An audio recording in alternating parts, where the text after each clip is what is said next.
안녕하세요, 찰리브라입니다.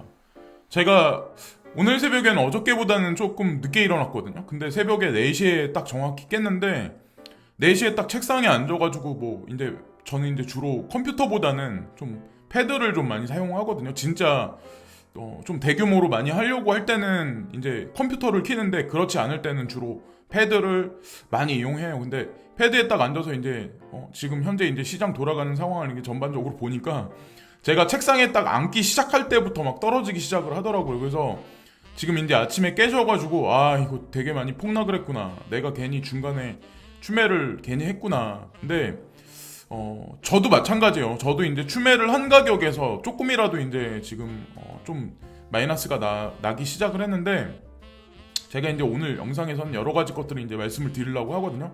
그래서 일단 첫 번째는 네오에 관해서 이제 말씀을 드리려고 해요.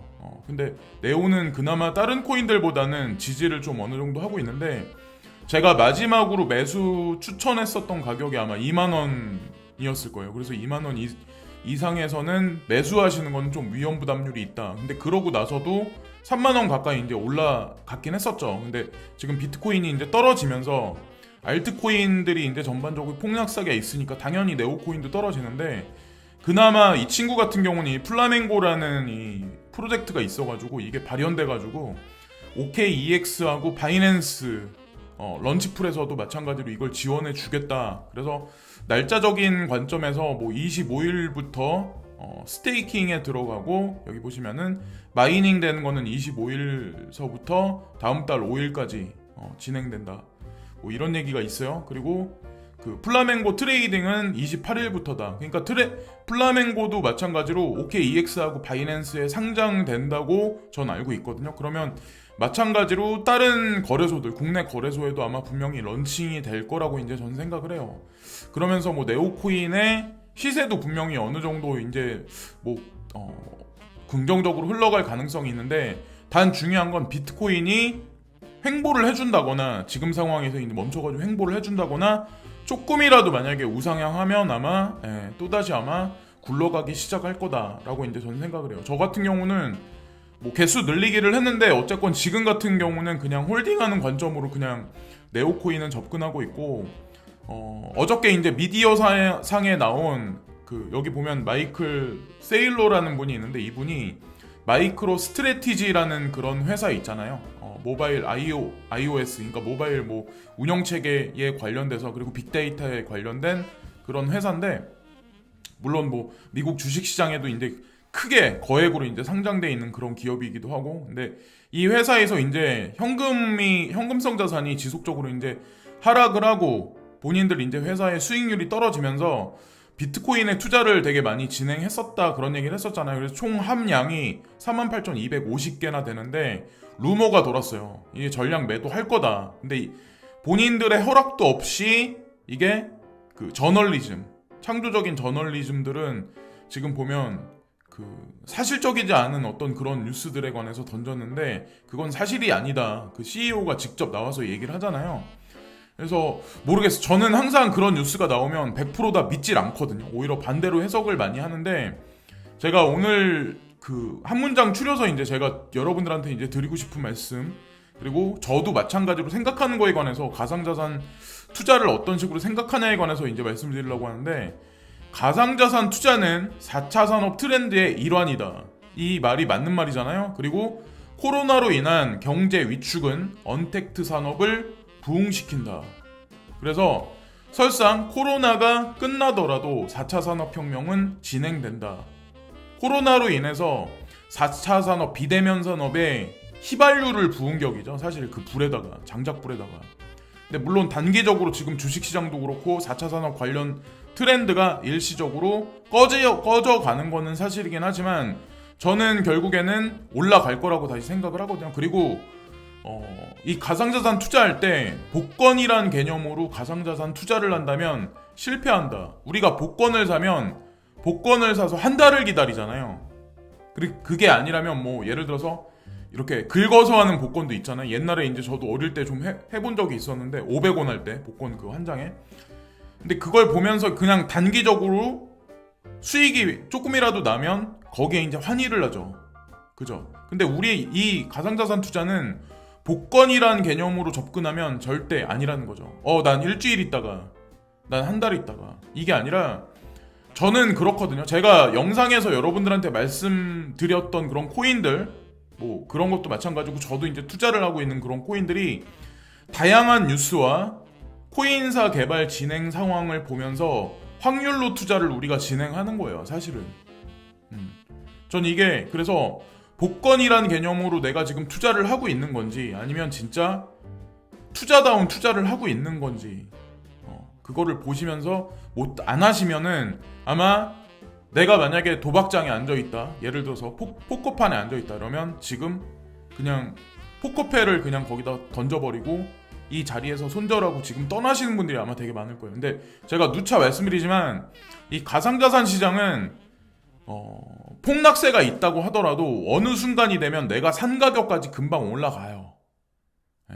근데 예전에 2017년 말에 고점에 물리신 분들은 예외적이고 요 근래 이제 신규로 오셨던 분들 가격 정도는 금방금방 아마 회복될 확률이 높아요. 시간이 걸릴 뿐이지. 그리고 우리는 장기 레이스로 가상자산 시장에 이제 투자해가지고 임하려고 지금 확률로서 접근해서 확률상 높다라는 어떤 그런 판단이 있기 때문에 우리는 투자를 하는 거지 복권을 샀다라고 저는 이제 생각을 안 하거든요.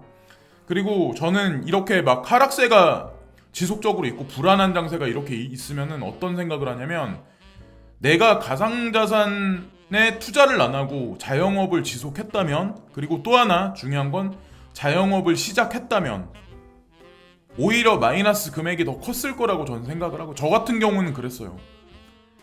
저도 마찬가지로 어떤 생각으로 했냐면 마지막 지푸라기라도 잡는다 어떤 그런 심정으로 2016년에 이제 가상자산 시장에 이제 들어왔지만 조금 더 일찍 들어온 건 사실이긴 하잖아요. 그래서 지금 뭐 마이너스 장세이긴 하지만 저는 뭐 수익 뭐 이런 걸로 봤을 때 뭐 마이너스는 아니죠. 근데 마이너스는 아니지만 하여튼 그래요. 저는 이제 지금 들어오시는 분들도 똑같은 마음에서 가상자산 시장에 지금 투자하고 계시는 거고 저는 그 판단이 여러분들 판단이 틀리다고 생각을 안 하거든요.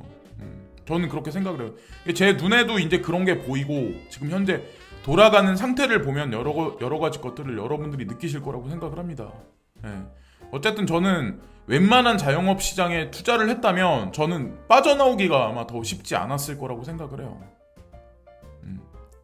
그래서 어쨌건 지금 현재 이제 뭐 비트코인도 그렇고 주식시장도 그렇고 골드도 그렇고 전반적으로 다 꺼지고 있어요.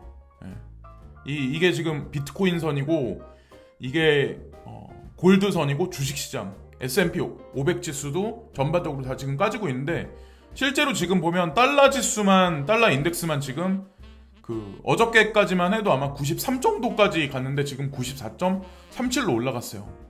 다우존스, 나스닥, S&P 지수는 동시에 지금 떨어지고 있고 골드하고 실버도 원래는 주식이 떨어지면 해칭을 하는 게 맞는 거거든요. 원래 골드하고 실버는. 근데 지금 동시에 떨어지잖아요. 그죠? 제가 그래서 이상하다고 그때 예전에 판단을 내려서 그때서부터 가상자산 시장에 투자를 진행했었던 거예요. 사실은. 지금 이제 전체가 다 떨어지고 있는 건 사실이긴 하지만 어쨌건 처음부터 끝까지 다 조작 세력에 의해서 다 조작되어진다 라고 이제 보시면 되고 뭐 트레이더들이 지금 얘기하는 사람들이 여기서 이제 더 폭락을 할 거다. 여기서 이제 뭐 내일 새벽이 지나면 더 많이 이제 뭐 급작스럽게 11,000달러까지 금방 올라갈 거야 말하는 뭐 여러 부류들이 있어요. 근데 저는 현금보다는 지금 코인 실물이 더 많기 때문에 사실은 뭐 모르겠어요. 여기서 어떻게 될지 긍정적 방향으로 가기를 바라는 건 이제 제 마음이고 희망으로이긴 하지만 결론을 말씀드리면 자 이거는 인컴 샤크인데 이 사람은 이제 9,800달러까지는 떨어질 거다. 그리고 나서 급작스럽게 뭐 11,000달러를 넘는 어떤 그런 오버슈팅 구간이 분명히 나올 거다라는 얘기를 이 사람은 지금 하고 있거든요. 이 사람은 지금 하고 있고 여기서 이 사람 같은 경우는 어저께 이제 제가 보여드렸던 사람인데 이 사람 같은 경우도 마찬가지로 지금 보면은 요 지금 어떻게 보면은 지금 박스권 구간일 수도 있거든요. 1250달러를 깨지 않은 구간이라면, 그러니까 어저께까지 1549달러인가 거기를 터치하고 다시 하락을 했잖아요. 이 사람들 인컴 샤크도 마찬가지로 이 사람들 공통점이 요 구간만 딱 지나면 이렇게 긍정적인 시그널이 나올 확률이 높다라는 얘기를 다 공통되게 지금 하고 있어요. 그렇게 그거를 공통되게 지금 얘기를 하고 있고, 그리고 이거는 BSN이 이번에 아이리타 체인하고 체인링크를 인터체인 커뮤니케이트로 허브로 구성을 해서 도움을 받을 거다, 이런 얘기를 지금 하고 있거든요. 그래서 체인링크에 관해서 속상하신 분들, 고점에 물려 계신 분들이 되게 많으시겠지만 어느 시점이 가면 여기서 보시면은 옥토버, 그러니까 10월 달부터 이거를 굴릴 거다. BSN 메타에다가 블록체인 서비스 네트워크에 이거를 구현할 거다, 이런 얘기도 있고, 해외 차트리스트들이 지금 체인링크를 매수할까 진입 시점을 바라보고 있는 사람이 많은데 7.4달러에서 좀 최소로 봤을 때는 7달러부터 매수 시점으로 바라보는 사람이 되게 많거든요. 그러니까 지금 9,000원대부터 8,000원 요 언저리, 그래서 요 사이를 매수 시점으로 봐가지고 들어가려는 사람들이 되게 많아요. 그래서 이 코인이 나쁘지 않은 코인이라는 걸 여러분들도 아마 다들 지금까지 이 시장에 계신 분들은 아마 아실 거라고 생각을 하고, 그리고 이거는 오늘 이제 이분들이 이제 대담을 하죠. 대담을 하는데 뭐 베리실버트, 그리고 서클사, 그리고 컴파운드, 스테이블 코인즈에 관해서 얘기를 나눴는데, 제가 어저께 제목에 관해서 한 가지 잊은 게 있었는데, 여기 보면 글로벌 페이먼트 인프라에 관해서 스테이블 코인이 어떤 역할을 할 건지에 관해서 회담을 나눈대잖아요. 회의를 한다잖아요. 이 의미를 여러분들이 잘 보셔야 돼요. 그냥 나는 지금 내가 가진 코인이 떨어지니까 이 시장이 폭락을 할 거다, 내가 괜히 허튼 짓 했구나, 자책하고 막 이러실 게 아니라, 이 진짜 세력다운 세력이라고 하는 사람들이 과연 지금 이 가상자산 시장에 유동성을 공급해주는 스테이블 코인에 관해서 전 세계 페이먼트하고 관련해서 회의를 지금 진행하잖아요. 요게 사실 핵심이에요. 근데 사람들 가만히 보면 요거는 안중에도 없어요. 그냥 내 코인이 떨어지면, 내 코인이 오르면 요것만 관심 있어요. 하여튼 요런 시점으로 이제 접근해야 된다고 이제 생각을 하고, 또 하나 이제 그레이스켈 자산 운용사 포트폴리오에 있는 코인들을 저도 많이 갖고 있기 때문에, 저도 지금까지 이제 요 근래 이제 하락세가 되게 깊었기 때문에 손해가 되게 심해요. 그러나 이제 제가 이걸 말씀드렸던 이유가 왜 그런지, 이 사람이 왜 그런 식으로 얘기를 했었는지, 그리고 그레이스켈 자산운용사 베리실버트는 왜 여기에 나와 있는 포트폴리오, 그러니까 코인들을 구성해서 포트폴리오를 짰는지, 그리고 기관 투자가들하고 같이 운영해서 왜 지금 그레이스켈 자산운용사는 OTC 마켓까지 운영을 하고 있는지, 왜인지 그걸 한번 생각해 보시면 거기서 정답을 찾으실 수 있을 거라고 생각합니다. 비트코인보다 알트코인이 더 많이 하락을 많이 했어요. 그건 또 사실이고. 근데 이 베리실버트는 전 항상 그런 생각을 하거든요. 비트코인을 예전에 2012년도에 2012년 지금서부터 이제 8년 전이죠. 8년 전에 10,000원에 가까운 돈으로 비트코인을 매집해서 상품 시장으로 지금 올려놓아서 이 회사까지 차린 사람이에요. 예사 인물이 아니라는 거죠. 근데 이 사람이 여기 나와 있는 코인을 포트폴리오에 넣어서 상품화 시켜서 기관 투자가들한테 이 상품을 팔고 있다. 자, 그냥 거기에 여러 가지 것들이 있다고 저는 생각을 하거든요. 저도 마찬가지로 그런 생각으로 접근한 거고, 설상 여기서 까진다고 하더라도. 자, 그리고 또 하나, nem코인에 관해서 한 가지 말씀드리려고 하는데, nem코인도 아마 하락세가 아마 되게 많이 짙었을 거예요.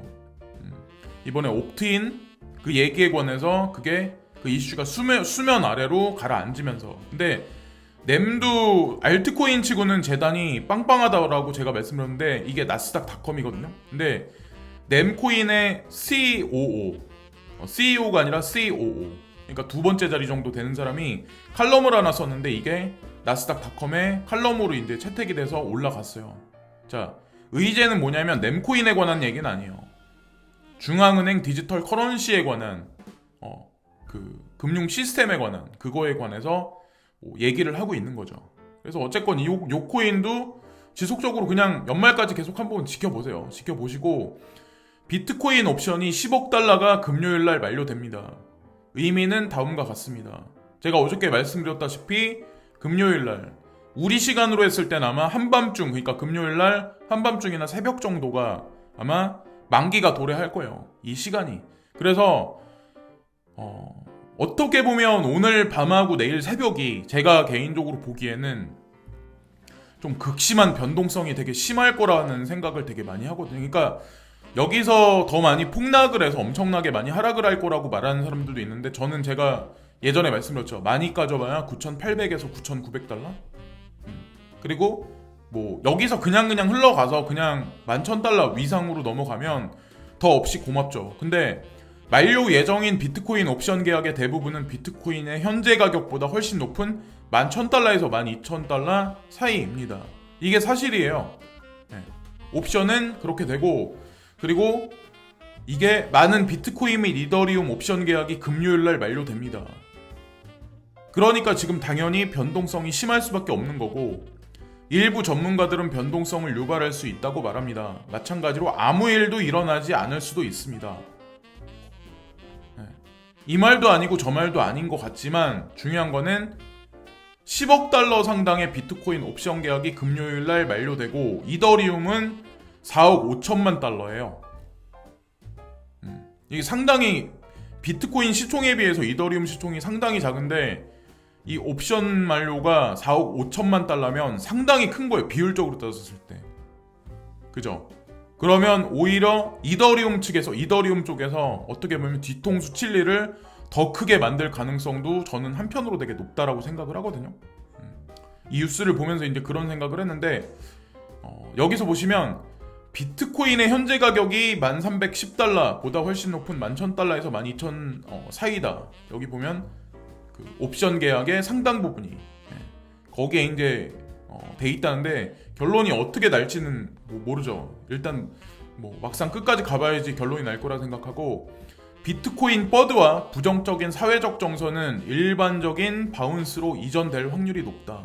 지금 현재 상황을 얘기를 하는 거예요. 코인텔레그래프에 여러 가지 기사가 나왔는데 뭐 볼 것도 있고 안 봐도 되고 뭐 이런 기사가 나왔는데, 이 뉴스가 제 눈에 띄어가지고 말씀을 드리려고 하거든요. 지금 시장에서는 냉각이고 시세가 어느 정도 막 깔아앉으면 사람들이 버드가 난무하고 기사도 되게 부정적인 기사들이 되게 많이 나와요. 왜 그럴까? 지금 현재 상황이. 그걸 이제 유심히 잘 보셔야 된다고 이제 전 생각을 합니다. 항상 세력들은 항상 결정적인 순간에 항상 뒤통수를 많이 치고 여태까지 그래 왔었거든요. 그래서 홀딩하기, 특히나 이제 비트코인 같은 경우는 홀딩하기가 되게 많이 쉽지 않아요. 저도 이제 뭐 계속해서 이제 그런 생각을 하지만, 트레이딩을 해봐야 많이 해봐야 2번, 1번 요 정도라고 제가 말씀드렸잖아요. 지금도 마찬가지로 이제 전 그런 관점으로 생각하고, 제가 예전에 코빗 거래소를 통해서 가상자산 시장에 좀 많은 돈을 그때 처음에 넣었을 때가 제가 발견했었던 게, 그때 뭐였냐면, 여기 나와 있는 뭐 판테라나 디지털 커런시 그룹이 여기에 뭐 돈을 투자했었다, 이런 거는 사실 코빗 그 홈페이지에 보면 지금은 이런 게 안 나와 있는데, 예전 사이트에 보면 SK 플래닛하고 소프트뱅크 벤처스가 여기 들어가 있었어요. 그때 가격이 되게 뭐 몇십만 원 이랬었죠. 근데 제가 이걸 보여드리는 건 자랑하려고 보여드리는 게 아니라, 우리 뭐 각자 개개인이 다 소스 하나하나 찾아야 되잖아요. 확신을 가질 수 있는. 근데 가만히 생각을 해보세요. 코빗이라는 거래소가 가상자산 거래에 관해서 한국에서 처음으로 생겨난 거래소였어요. 근데 그 밑에 보면은 요게 있었어요. SK 플래닛하고 소프트뱅크 벤처스가 투자를 진행했었다. 저는 이걸 보고 투자를 진행했었다고 말씀드렸잖아요. 그러니까 여러분도 똑같아요. 내가 왜 가상자산 시장에 왜 투자를 해야 되지? 지금 가격이 떨어지는데? 떨어질 때 매수하기가 되게 쉽지 않아요. 왜? 더 떨어질까봐 걱정되니까. 근데 저는 매수할 때는 항상 그런 생각을 해요. 여기서 10%더 까진다 라는 생각도 갖고 저는 매수를 해요. 항상. 실제로 떨어진다고 하더라도. 특히나 가상자산 시장은 그래요. 그래서 한 푼이라도 나는 손해를 보지 말아야지. 뭐 이런 거 저런 거 짜잘하게 계산 많이 하시는 분들 있잖아요. 그러신 분들은 가상자산 시장에 투자하면 안 돼요. 사실은. 그냥 덤벙덤벙 하시는 분들 있잖아요. 큼직큼직하게. 아예 그냥 손해보면 말지. 이런 식으로 생각하는 사람들. 네. 근데 어쨌건 결정적인 소스가 저는 2016년 상에서는 뭐 소프트뱅크 벤처스를 그래서 저도 조사를 했었고 저는 그래서 결론을 내려서 저도 이제 투자를 진행했었던 거고 그랬었다는 거죠. 그래서 지금 약세장이기 때문에 제가 말씀드리는 게 아무것도 이제 귀에 들리지 않고 보이지 않고 그냥 가슴만 먹먹하고 답답하고 이러신 분들이 아마 되게 많을 거예요. 그러니까 하다못해 저조차도 이렇게 하락장일 때는 방송을 켜서 막 이런 거를 하기가 사실은 되게 부담스럽거든요. 근데 어쨌건 매일매일 하기로 저도 이제 마음 먹은 것도 있고 생각한 어떤 그런 게 있기 때문에 예전에는 하락장일 때는 방송을 일부러 안 했어요. 왜냐면 제 자신 돌보기가 더 바쁘니까. 저도 이제 멘탈이 흔들리고 하니까. 근데 지금은 사람이 점점 많아지면서 흔들리시는 분들이 되게 많고 그렇기 때문에 저는 더 책임감을 갖고 이 시장에 관해서 가상자산 시장에 관해서 어떤 뭐 전반적인 어떤 소스에 관해서 이제 말씀드리는 거를 지속적으로 하는 게 저의 이제 책임이라고 생각하기 때문에 오늘도 방송을 했습니다. 지금까지 찰리 브랑이었고요. 불안한 장세 속에서 그래서 급등락의 연출이 내일 새벽까지 내일 한밤중까지 있을지 모르겠지만 어쨌건 이 되게 어려운 구간이 지나면 분명히 다시 해는 떠오르고 여러분들이 원하시는 장세는 금방금방 아마 회전해서 돌아갈 거라고 생각합니다. 마지막 끝으로 구독과 좋아요 부탁드리면서 이번 영상은 마치겠습니다. 지금까지 찰리 브라운이었습니다. 감사합니다.